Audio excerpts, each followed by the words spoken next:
So I'm breaking this video up in two parts because I really want to talk about Shakur Stevenson and his impressive win over Oscar Valdez.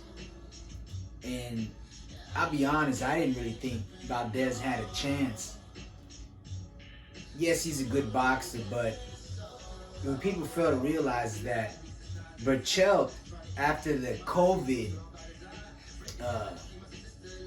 when he acquired the COVID, the doctor had told him that, there was some lung damage and that he would never fight at the same level he fought before.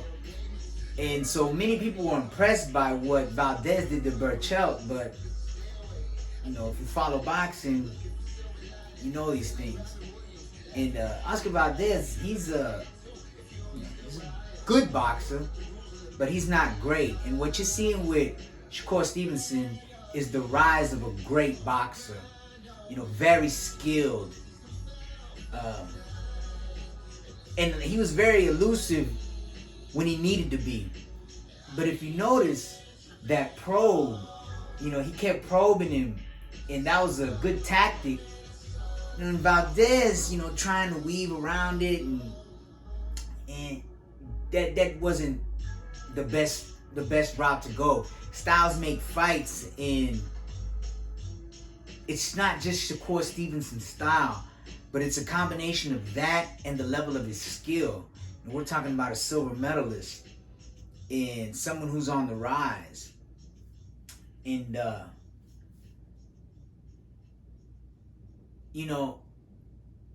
what I'm excited for is the next level for Shakur Stevenson. So, inshallah, we'll be seeing something soon from him.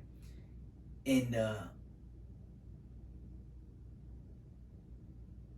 what I'm excited about is the Bivol-Canelo fight. A lot of people don't realize that this is the first time he stepped up to competition. People say things about, well, Caleb Plant had a belt.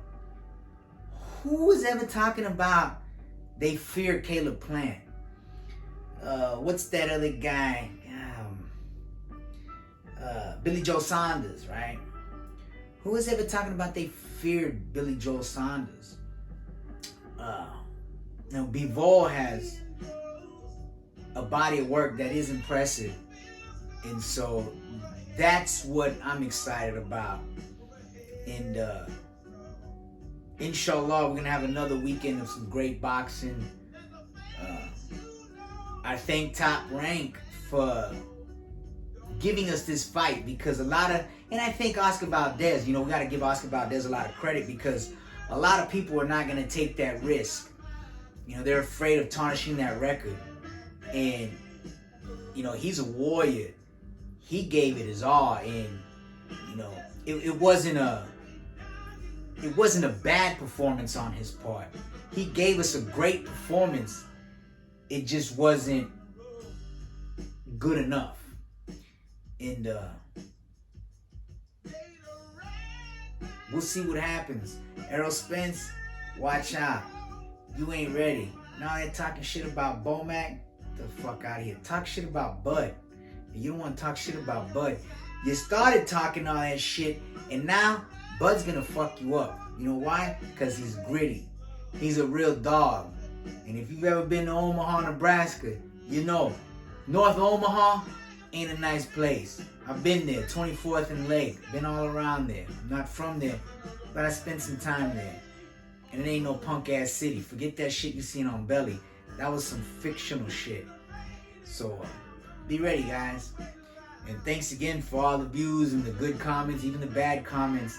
I love it. And I'm really excited to, maybe continue doing some more videos for you guys and maybe go more in depth.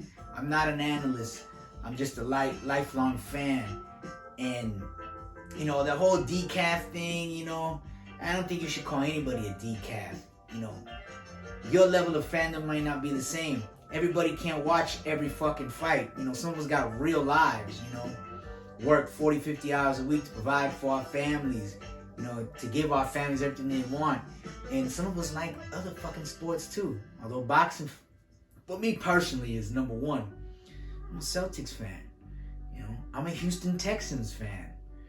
So, yeah, I bet you that surprised you.